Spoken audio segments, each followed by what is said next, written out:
السلام علیکم ورحمۃ اللہ۔ سوال کرتے ہیں، قربانی کے لیے خصی جانور کی قربانی افضل ہے یا بغیر خصی؟ دیکھیں، قربانی میں خصی یا غیر خصی ہونا یہ افضل اور غیر افضل کی بات سے خارج ہے۔ نبی کریم صلی اللہ علیہ وسلم نے قربانی کے جانوروں میں کچھ عیوب بیان کیے ہیں کہ یہ عیوب قربانی کیے جانے والے جانور میں پائے جا رہے ہوں تو وہ قربانی نہیں ہو سکتی۔ کانا ہو جس کا کانا پن ظاہر ہو، لنگڑا ہو جس کا لنگڑا پن ظاہر ہو، اور بیمار ہو جس کی بیماری واضح ہو، اور ایسا لاغر کمزور جانور ہو کہ جس کا لاغر پن ظاہر ہو، یعنی وہ عمر رسیدہ ہو چکا ہو کہ اس کی ہڈیوں سے گودا روغن میں ختم ہو چکی ہو۔ پھر فرمایا، سیدنا علی رضی اللہ تعالیٰ عنہ کی حدیث ہے کہ نبی صلی اللہ علیہ وسلم نے ہمیں حکم دیا ہے کہ ہم آنکھ اور کانوں کو اچھی طرح دیکھ لیں، پرکھ لیں، جانچ پڑتال کر لیں۔ پھر فرمایا کہ نہ سامنے سے کٹا ہوا ہو کان، نہ پیچھے سے کٹا ہوا ہو، نہ اطراف سے کٹا ہوا ہو، نہ سینگ ٹوٹا ہوا ہو۔ سعید بن المسیب فرماتے ہیں کہ آدھا یا آدھے سے زیادہ سینگ اگر ٹوٹا ہوا ہے تو پھر وہ قربانی نہیں لگتا۔ باقی اس کی عمر کی بات ہے کہ بھیڑ کی نسل کے علاوہ باقی تمام جو قربانی کے جانور ہیں، یعنی بکری ہو یا گائے ہو یا اونٹ ہو، تو اس کا دوندہ ہونا، مسنہ ہونا شرط ہے۔ یہ ہے قربانی کے جانور کے لیے شرائط جو قربانی کے جانور میں پائی جانی ضروری ہیں۔ خصی ہونا قربانی کے جانور کے عیوب میں سے کوئی عیب شمار نہیں کیا گیا، کیونکہ کہتے ہیں نا الاصل براءۃ الذمہ، اصول فقہ کا قاعدہ یہ ہے کہ اصل یہ ہے کہ جب تک شریعت آپ پر کوئی پابندی عائد نہیں کرتی تب تک جو ہے وہ آپ پابند نہیں ہوتے۔ تو شریعت نے پابندی لگائی جو عیوب میں نے بیان کیے کہ یہ عیوب نہیں ہونے چاہیے، اور عمر کی پابندی لگائی کہ بھائی مسنہ ہونا چاہیے بھیڑ کے علاوہ۔ اب یہ پابندیاں، یہ شرائط جس جانور کے اندر موجود ہیں اور وہ ہے بھی بہیمۃ الانعام، چار چوپایوں میں، تو بھائی اس کی قربانی جائز ہے۔ خصی ہونا قربانی میں عیب نہیں ہے، اور غیر خصی ہونا یہ قربانی میں افضل یا غیر افضل کی بات سے خارج ہے۔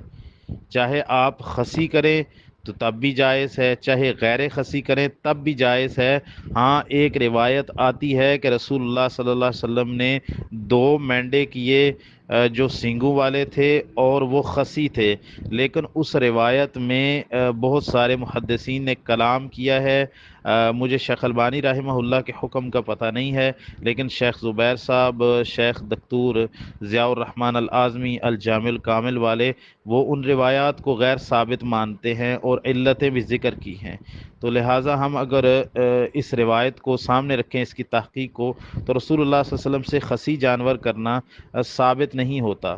لیکن ساتھ ہی خصی جانور ہونا عیب نہیں ہے، کیونکہ شریعت نے جو عیوب تھے وہ بیان کر دیے۔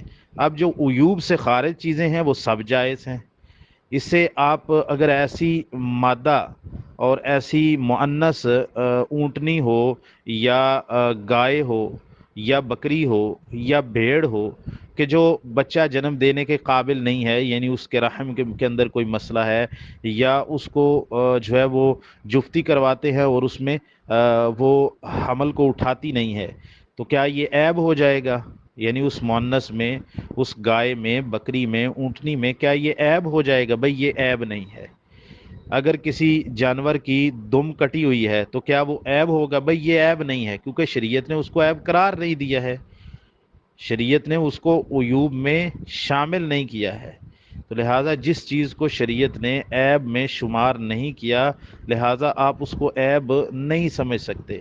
اسی طرح اگر کسی جانور کا دانت ٹوٹ گیا ہے، ایک تو ہے نا مسنہ ہونا، ایک ہے کہ اس کے دانتوں میں سے کھاتے ہوئے، چرتے ہوئے یا کسی بھی وجہ سے اس کا کوئی دانت ٹوٹ گیا ہے، جو کہ فطری طور پر نہیں ہوا، ایسا ہوا، بلکہ کسی حادثے کی وجہ سے اس کا دانت ٹوٹ گیا، تو کیا یہ قربانی میں عیب ہوگا؟ بھائی نہیں عیب ہوگا، کیونکہ شریعت نے اس کو عیوب میں شمار نہیں کیا۔ شریعت نے بہیمۃ الانعام کی قربانی کرنے کا حکم دیا۔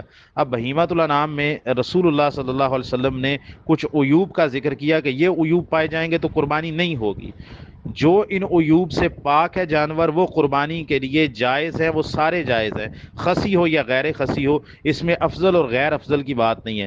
ہاں اگر آپ گوشت کے اعتبار سے بات کرتے ہیں تو بھائی جو ماہرین ہیں، یا ہاں ہم خود بھی گوشت کھاتے ہیں، تو ایسا ہاں خاص طور پہ بکرا، کیونکہ بڑے جانوروں کو تو خصی کیا نہیں جاتا، تو بکرا یا جو مینڈا ہوتا ہے، اگر اس کو خصی کیا گیا ہو نا، تو پھر اس کے گوشت کہتے ہیں عمدہ ہو جاتا ہے، یعنی یہ طبی طور پر بتاتے ہیں یا حیوانیات کے ماہر بتاتے ہیں، یا ہم خود بھی گوشت کھاتے ہیں تو ایسا محسوس ہوتا ہے۔